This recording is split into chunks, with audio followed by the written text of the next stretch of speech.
আসসালামু আলাইকুম রহমতুল্লাহ বারকাতু। আমার হাতে দেখতেছেন এগুলো হইলো দেশীয় রসুন, হাজারি রসুন বলা হয়। এটা নতুন জাতের রসুন। এগুলা বিঘা প্রতি 40 মণ রসুন অনায়াসে আপনার উৎপাদন করতে পারবেন। তাই আমি এই রসুন পাবনা চাটমোহর থেকে সংগ্রহ করে চট্টগ্রাম উত্তর লেকসিটিতে নিয়ে আসছি।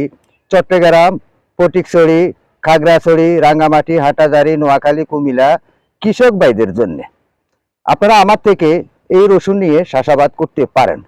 এগুলো হলো সম্পূর্ণ বেসন, মানে বীজের রসুন বলা হয়, অনেকে বেসন বলে।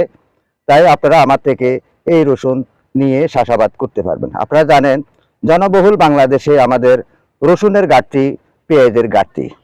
তাই এই ঘাটতি যেন না থাকে, তাই আমরা যখন কার্তিক মাসে ধান কাটবো, ধান কাটার সাথে সাথে আমাদের এই মশলা জাতীয় পণ্যের চাষাবাদ অবশ্যই করতে হবে। তাই আমাকে অনেকে নোয়াখালী, কুমিল্লা, চট্টগ্রামের কিছু মানুষ আমাকে বলছে, ভাই রসুন কি উপরে ধরে না নিচে ধরে? আসলে রসুন নিচেই ধরে। দেখেন আমার এখানে গাছ সহকারে আমি বেঁধে রেখে দিয়েছি। তাই আপনারা আমার থেকে রসুন নিয়ে চাষাবাদ করতে পারেন। প্রতি বিঘায় 40 মণ রসুন অনায়াসে হবে। আপনার লাগাইতে হবে প্রতি বিঘায় 3 মণ রসুন। আপনি কুশি খুলে যদি লাগান, রসুন লাগাবার আগে আপনি জমিন প্রস্তুতি করতে হবে, সার ফার দিতে হবে, দিয়ে জমিন প্রস্তুতি করতে হবে। এর পর্যায়ে আপনি সেখানে রসুনের চাষাবাদ করবেন।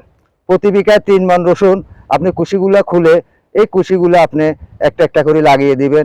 এরপরে খেত দিয়ে ঢাকা দিয়ে দিবেন। তাহলে সেখানে আপনার রসুনের চাষাবাদ করতে পারবেন। বন্ধুগণ, আপনারা ঘরে বসে না থেকে, বাপের উপরে নির্ভর না করে, ভাইয়ের উপরে নির্ভর না করে, আত্মীয় স্বজনের উপরে নির্ভর না করে আপনি নিজে চাষাবাদ করুন। কারণ আপনাকে কেউ স্বাবলম্বী করতে পারবে না। আপনি যেখানে পা পিছলে পড়ে যাবেন সেখান থেকে আপনাকে উঠতে হবে।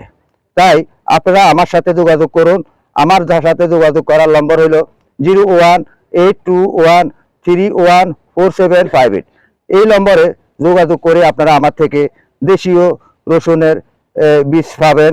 এবং কি এই রসুনগুলা ভালো জাতের, কারণ এগুলো হাজারি রসুন বলা হয়। দেশীয় রসুন আমি আনি না, এগুলো হাজারি রসুন। এগুলা সম্পূর্ণ বাছাই করা। এখানে আপনারা আমার থেকে রসুন পাবেন।